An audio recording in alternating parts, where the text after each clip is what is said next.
So, Cindy, let's get straight into it. And I'd love us to kick off with perhaps answering the question, why is it important for us to speak up? Oh, I love this question, Ness. Thanks for asking it. Let's get really clear on what our voice is. Our voice is the vocal expression of our heart's desires and our brilliant, unique thinking. That's what it is. That's even where our voice is actually situated, between our heart and our mind and our brain. So we need to be able to hear often our own thinking, our own wisdom, and our own stories. That's absolutely crucial for us to re-inspire ourselves, for us to even understand the stories that we're telling, and are they serving us? That's a big, big thing for me, is understanding our own wisdom and getting out of our head and hearing the stories we're sharing. I resonate with that so much. And this week I had a conversation with a leader who was feeding a whole lot of negativity around imposter syndrome and all the beliefs and stories that come with that sense of, I don't deserve to be here, I don't deserve a seat at the table, my opinion doesn't, like, it was really, really sad when we pulled it out and wrote it down. And of course, replaced it with much more empowering beliefs and a different story that was so much truer than what this old, crappy, horrible story was. And one of the things that she said in her feedback was that it actually shocked her how horrible her internal voice was, because she had never gone through the process of actually getting it out of her head and writing it down and seeing it for what it is. And when I work with people as a coach and we do an activity like that, I can see it in them. I can hear it in the tone of their voice. It's almost heartbreaking, because nobody would speak to somebody that they love in that way. They would not say those things to their child, to their partner, to their best friend. And yet we say it to ourselves and we don't even filter it. We don't recognize it. We don't stop and question it. We don't challenge the thinking. We don't shift the thinking, because it's this old story that's just gone over and over and over again. So I'm really resonating with what you said there about stepping back, listening to the heart and the head, because sometimes, that connection between the two gets lost and we just listen to the head, that, especially the nasty voice in our heads. Yeah. But the heart doesn't want us to be negative and horrible. The heart wants us to love, right? It does. It wants us to love. It wants us to be seen. It wants to connect 100%. But that's really why having elevated conversations with a really powerful circle of champions, having a coach or mentor that you trust and knows how to hold that space, connect in, like that example you gave with your client. We all need that. We all need that. We can't do this alone. Oh, that's a common, that we can't do this alone is I think coming up a lot. And interestingly, I also ran a workshop actually talking about imposter syndrome to a group of high-performing salespeople. It's such a common pattern. And I mean, it does, we can bring gender into this, do we see this more in women? Is it across, what do you think, Cindy? It's not biased towards gender, man, woman, non-binary, everybody would experience imposter syndrome, and it's a humanness, isn't it? It's a human level. And the fact that we're not even aware of this, sometimes we're not even aware of the language until, like Ness said, someone points it out. And I wonder, I'd love to know, Cindy, how does this connect with that self-trust piece? Because you talk about, you mentioned having that community or the group or a coach that you can trust. And how does this align with self-trust, which is connected with self-worth and self-love? What is that piece? Oh, well, instantly, when we can bring our thinking out of us, whether through a coach or through an exercise, we can see what's in there. We go, wow, like, am I actually being a vehicle of trusting myself, of learning to trust myself. It's okay to be on the learning journey. It doesn't always have to be like, I trust myself 100%. It's a journey, and there's spaces that we trust ourselves more. But we can see, like, how am I going on this journey right now? Like, am I giving myself much love? And also, if we talk about the head and the heart, like, this is all my thinking. Where's my heart here? Where's my compassion here? So we can get it out of ourselves this way. So it's a super important part of building our trust up with ourselves. What are we filling ourselves with? What are we leading with? It's not just our brain. We've got to lead with our heart, with self-compassion, and also compassion for others before we get into this crazy brain of ours that needs to actually support our heart and not be the first thing that leads us. And if we're talking about, oh, sorry, Ness. You go. I was just going to say, if we're talking about, because today we're really talking about that, using our voice, the power of our voice, how do we close that bridge, that gap? How do we bridge that gap when we're feeling this place of lack of self-trust or self-worth or self-love? And yet we need the courage to find our voice. We need the courage to allow our heart to lead and take over our head, where our head will most often take over our heart. How do we do that, Cindy? Okay. I'm not going to say I'm the guru of all answers. Here's my answer to you today. Solve all of life problems in 20 minutes, please. Drum roll. Ready? Drum roll. Yep. The bridge is resurrecting our own courageous stories. So when we're in that loop, we're not asking ourselves powerful questions. We're just going in a loop of old story, of old story, of old story. That's very familiar to us. It's uncomfortable, but it's a very familiar discomfort. But when we stop and ask ourselves, like, when have I been confident? When have I trusted myself? When have I? I know for a fact, every single human being will find a story. And that is when the past can serve us. If we're consciously asking that from a very compassionate, loving place of being curious. And that's when we start to go, oh my gosh, I remember when I did that. Or, oh yeah. And so we don't need to always borrow it from somebody else. We can actually fortify ourselves and regain some trust in ourselves from the courageous lives that we have all been living and we've been forgetting. So that's where we go. Resurrect our powerful stories.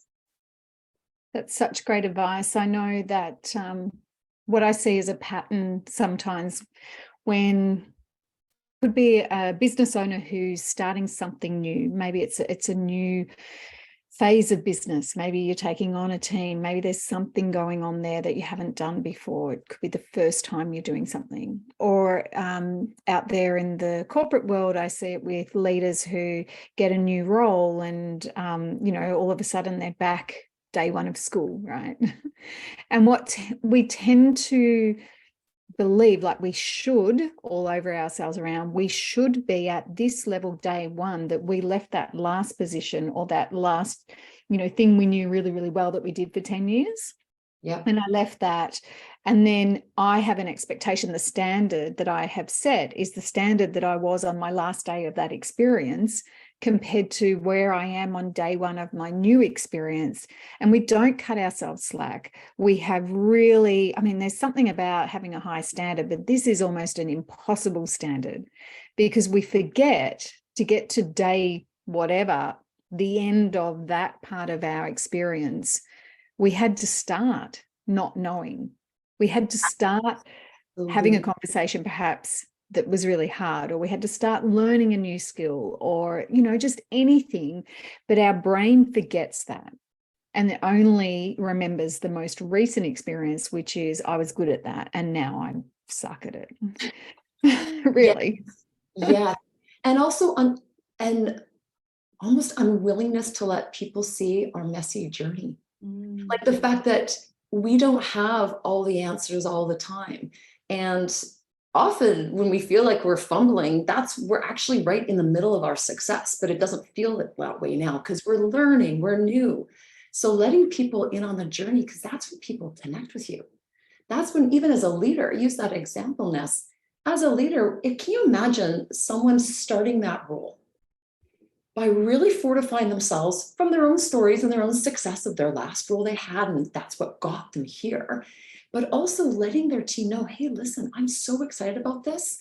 I know it's going to be powerful. I'm like really honored and privileged to lead you or to be in this role. Also, I'm new. And so there are going to be things that I'm going to need some help and support, and I'm going to make some fumbles. Please help show me the way, help guide me. Can you imagine what a team would do to be able to lean in and feel like, wow, like there's a leader that's actually willing to have our input, willing to show that they don't know it all. It's incredibly powerful. Absolutely. Yes. And I think I say the same when it comes to having a difficult conversation with someone. We think we've got to get it right. We think that we need to, especially if we're in a leadership role or it's our business and we've got to set a boundary or talk about something that's uncomfortable because the team member's done something that goes against what we want in the business. It's okay for us to say, I feel really awkward and uncomfortable and I'm about to have this conversation. I'm probably going to get it wrong and I'm going to say stuff that I'm going to think about at midnight tonight and wish I had said it differently, but it has to be said. And I want to do it with the most support and I want to be there for you and I want to help you to learn and to be better, but I'm probably not going to come across like that.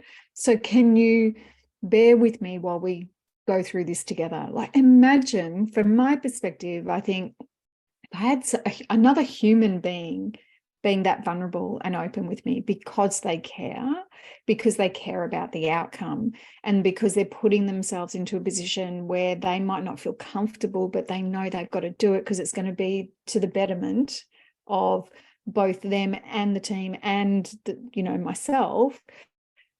I don't know that you're going to come across very many people that would give you pushback and be aggressive around that. And yet we don't do it, do we? We get fearful and scared about, I don't know how to do it. I haven't got it all right. I need to be able to look like I know what I'm doing. We've got to let that go, don't we? Absolutely. And I think part of it too is playing back to what is our intention for speaking? What is our intention for speaking and having that conversation before you even walk in the room? What is the intention for anything you're going to say? Is it to try to influence someone? Are you speaking because it's about connecting? Are you speaking because it's about informing or inspiring? That's something we need to get clear, because then when you walk in, you hold that energy and that presence. And you don't leave that room until you know that that is felt and you've just maintained it. Because that will help inform the language that you use as well. Because someone can use those same words, Ness, but also be so off in their energy that suddenly what you're saying, someone's going to feel very, they're not going to really feel clear or feel like they have to protect them and they can't actually share their truth or how uncomfortable they feel, ask what they need. So 100% powerful words, but let's start back with what's our intention for speaking? Yeah.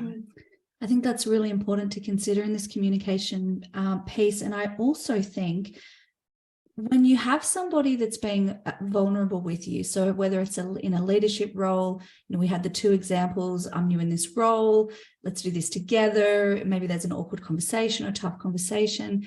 When we're not perfect as leaders, it gives people around us permission to not have to be perfect.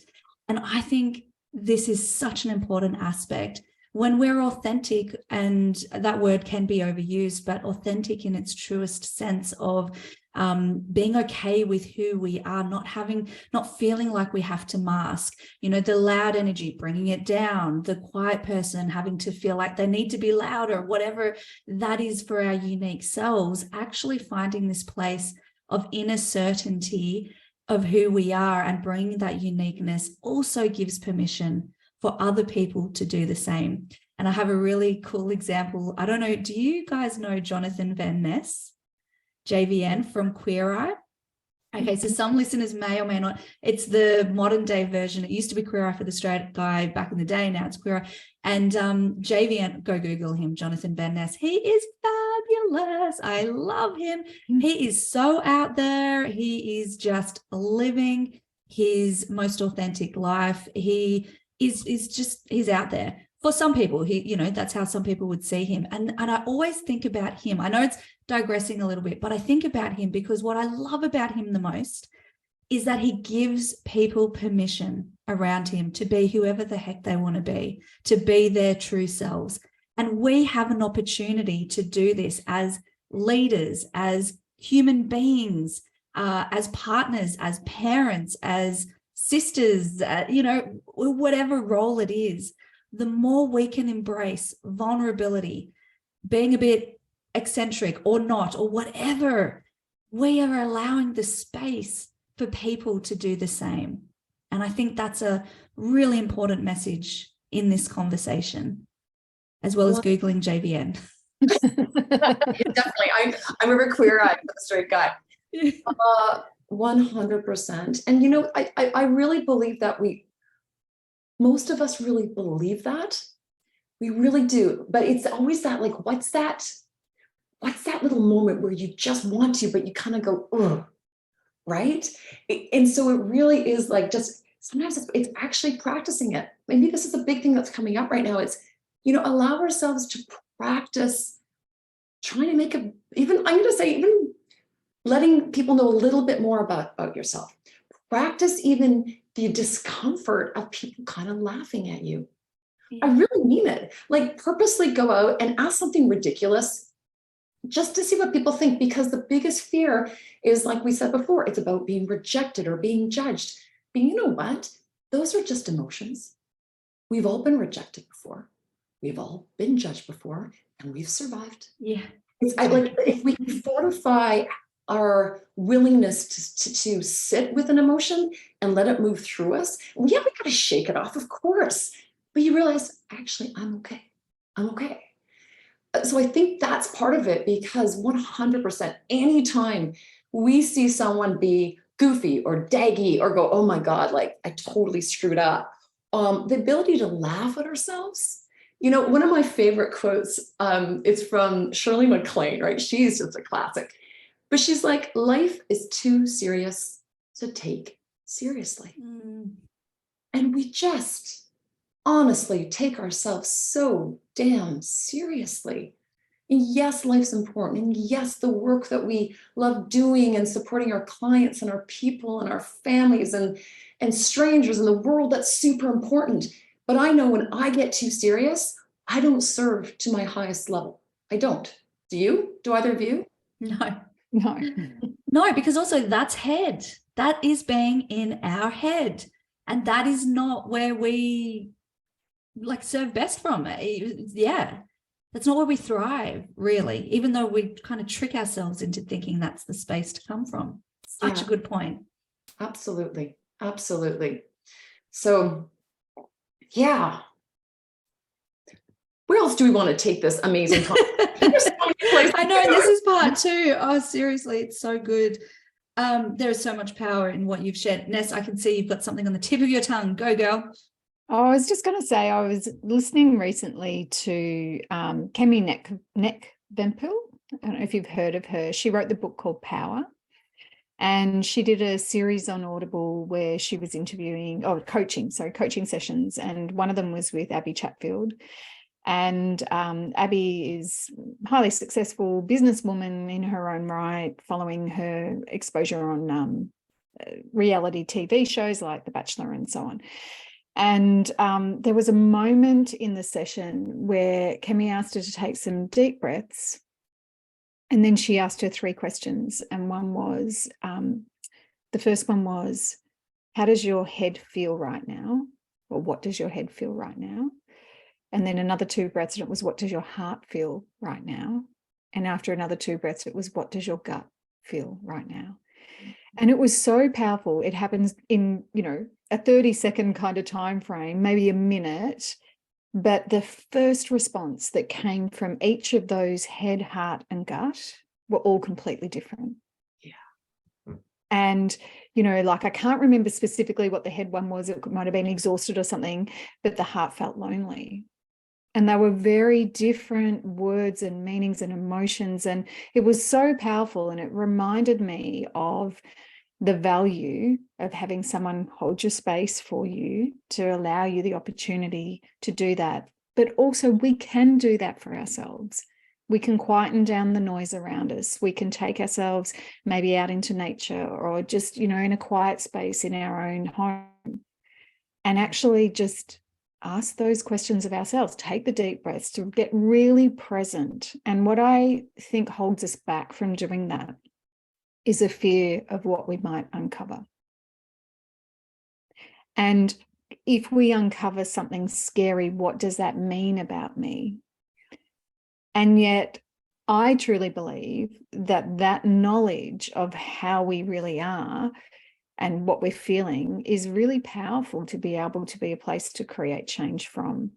So we're talking about working with particularly business women who are nearing or at burnout because they just go, and they don't take this space and they don't have 5 minutes to breathe and they're busy at work and they're busy at home. And I just want to hug them sometimes and just say, just stop. It's okay. Yeah. So in your experience, Cindy, what do you believe is the fear that we have around the answer that might be uncovered that we're perhaps not ready for? I think it's a fear of being alone. I think it's a fear of who we might think we might need to say goodbye to, or who might say goodbye to us. And again, whether you call that rejection or judgment, there's a real fear of standing on our own. And I don't mean as independent women, or that I can't, I feel like Tom Cruise now, you can't handle the truth. That we can't handle it. What do I do with it? But we don't necessarily sit with it to find out, right? We're already experiencing what we think is going to happen, and we don't actually go into it to even know. Yep. Right. Yep. And I think that comes back to knowledge is power. Because generally speaking, whatever's happening to get us into that place where we become fearful is actually the cycle we have to break in order to improve things. Because nobody wants to be at that burnt out exhaustion, feeling like you're just pulled in 100 different directions and you're tired. No one wants to be there long term. It's not sustainable. Yeah. So we know often intuitively, whether we listen to that voice or not, we know something has to change.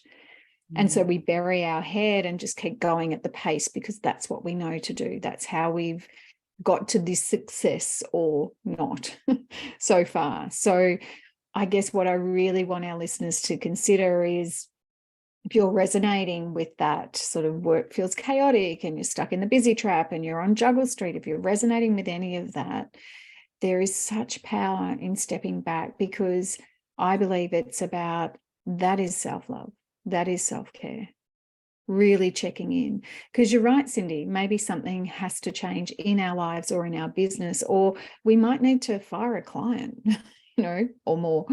And so that's what we've got to listen into and feel that no matter what, we will be okay because we've got this far in life.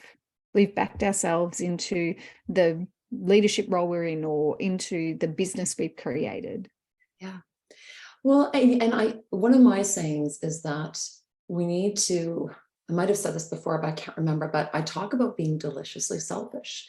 And what that means is that we need to elevate ourselves in order to elevate others. And too many of us, as you're talking about the burnout or that utter exhaustion, we operate the other way around. Like, I've got to get this done. I've got to get this done. I've got to get this done. But we are literally like operating in a wrong planet. We are forgetting how much when we take that breath, when we ask ourselves those questions, how we come to what is still our work or our responsibilities or our deadlines from a very different space. And we will make choices differently, and our energy will be different, and we will back ourselves differently because we've had this pause. And often we think we need so much time. oh my God, like if I could just have 2 months off, if I could have even 2 hours, I don't even have 10 minutes. Well, do you have 5? For every person I know has 5 minutes, and every one of us knows for a fact that we deem the most important, we will always make time for. Yeah, absolutely. It's not that we don't have the time, even though it feels like it. That's just another kind of trick that we're telling ourselves. And I think the other thing to consider here in this amazing conversation that's really, I'm sure, resonating with so many people is that when we avoid things, they get bigger. So if you're avoiding taking the time, and that is a part of the self-perpetuating problem, because then it's not that you don't have 5 minutes or 2 minutes even. We've talked about 60 seconds can make a difference. It's not that you don't have the time, but recognize if you're in the cycle of avoidance, therefore it's not the priority. And if there's an avoidance, oftentimes the thing is, sometimes it's not always as bad as you think it's going to be. And it might be painful at first, which is why I hesitated on that comment. But I guarantee 9 times out of 10, if not 10 out of 10 times, that was the thing that needed to happen for your next level of growth, whether it's personal growth, whether it's business growth. That is the thing that will unlock that pain that you need to potentially feel if it is an uncomfortable decision that needs to be made. Or the thing that comes up as well in this is it could be saying goodbye to an older version of ourselves that is holding us back. So it could be actually the tactical clients aren't right, or a team member you have to let go of, or that inner version of you and you're stepping into your next level of growth. There's so many things that this could be that's self-perpetuating this cycle of avoidance, to take the space to be able to step in and hear and connect with the heart instead of the head. And I love what you said about elevate others, Cindy, through elevating ourselves. And I often think about and talk about, particularly through COVID times, this struck me, when I had this feeling of such huge pain around not being able to do something about this big situation that we're in. And I realized, if I can heal myself, I'm healing others through healing myself. If I can help myself, I'm helping others through helping myself. And as women particularly, but also as human beings, if we can focus on that, that's that deliciously selfish piece. It is, if you need a little reframe to get kick-started in this, then you actually are doing it for others by doing it for yourself. Absolutely, 100%. And can I just share a great metaphor or analogy? Because what we're really talking about, I believe, is the power of being relaxed. It terrifies us to be relaxed because we think we're not on it. It's so true. I'm going to miss something. I'm going to drop a ball if I'm relaxed. Oh, completely. But here's what's so interesting. So when I used to be an outdoor educator, I remember one time as a group, we were told we had to jump into this river. Now, this river had this big rock and the water was coming over it, and it was creating this huge suction underneath, okay? And I often think river runners, like rafters and kayakers, I think they call it a hole. But what happens is, if you jump in and you fight the current, you will drown. Like, you will drown. That's what happens. We feel like everything's bombarding us. We've got this coming at us and this coming at, and you feel like you're underwater and you're drowning. But what do? Your natural reaction is to fight it, to get going. I'm going to work harder. I'm going to swim harder. I'm going to kick harder to get out. You will drown. And that's the burnout that you and your clients are experiencing. The only way to get out of that is to relax. You have to go against what feels so natural, is very counterintuitive, but the only way out is you relax, and that hole will pop you out. Wow. That sounds terrifying. It was. I came out because I almost drowned in a kayaking accident. So when they asked us to do this, everyone else was like, this is so fun. And they're popping out, and I'm doing everything I can to fortify my own courage to jump in there. It was just terrifying, because maybe even like a lot of your clients, not only have you maybe experiencing near burnout or burnout now, they might have done it in the past. Yeah. Terrified. right? That's what was me going back in. I'm like, oh, and trusting. And I did pop out, but then I went to the side and I bawled. I had to like emotionally get that through my system. Yeah. But that is the truth. Power, wisdom, love, compassion, a way through that you don't know now comes from taking that first breath, asking those beautiful questions that can be asked, relaxation. That's where the real power is. Wow. So, so powerful. And I truly hope that if you're listening to this and you're resonating, please take action. And that's a really good way, I think, to bring it around, Cindy, to what would be the best first step.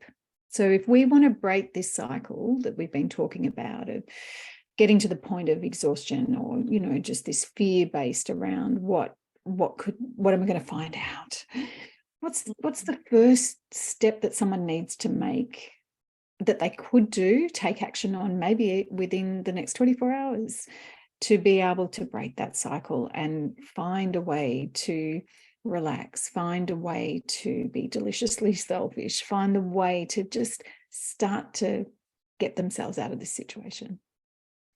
It's not the think anymore. It's going to be so similar to last time.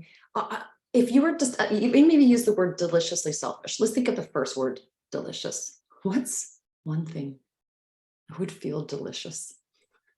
What's one thing? I love that. Would it be, I love that. Would it be your favorite cup of tea in a beautiful, beautiful little, go buy it for yourself if you don't have a beautiful teapot. You know, oh, it'd be so delicious to talk to one of my dear friends. I miss her. I miss him. Just call them. And if you can't connect, send them a beautiful voicemail. Hear yourself speak and your heart reach out to them. Whatever feels delicious right now, do that. Do that. Wow. Way to end. I love that. In fact, I am going to work on that, because as you were saying it, what's delicious? I'm just, there's so many things that are delicious, and I'm quite excited to find what that is for me in the next 24 hours. So thank you so much. Thank you. My pleasure. Now, I know that this is your second time on our show. Thank you so much. We have loved our conversations with you. But if somebody's listening to this for the first time, we would love to be able to let them know how to enter your world and find out more of your wisdom. So what's the best way for them to find out about you, Cindy? 2 ways. Come and please connect with me on LinkedIn. That would be brilliant. Cindy, my initial M for Mojo. Like I said, Mojo, Unleash Your Magnificence, Kennedy. And check out my new website. Depends on when this is airing. But it's cindymkennedy.com. So come visit and you can connect into my world. That would be wonderful. Well, I highly recommend it, because we are very grateful to be in your world, Cindy, and grateful for your time again today. So thank you so, so much. And listeners, we trust that you've got some great benefit from today's conversation. Go on and have a marvelously delicious day. Nick, did you want to say yes, something? I'm going to put an extra challenge out there. Send us a message on LinkedIn. Let us know, what did you do that was delicious, deliciously selfish? We would love to know what that is for you. And that's just an extra little bit of accountability around that for you as well. We're in your corner. Or even take a picture. Can I just let's go even better. Take a picture of you doing something and just put down #deliciously selfish. I love that. And we might even do that ourselves. And when this airs, let's put that challenge out to ourselves as well, and share that with the world. I love it, Cindy. Thank you. I love everything you represent. Thank you for letting me. This has been deliciously selfish for me. Yeah, good. Thank you. I'm just going to go out and talk about this now. And Jules will be like, what have you been doing? Is that deliciously selfish? Yes, it is. Fabulous. Well, enjoy your deliciously selfish day and time, and we will talk to you next week. Bye.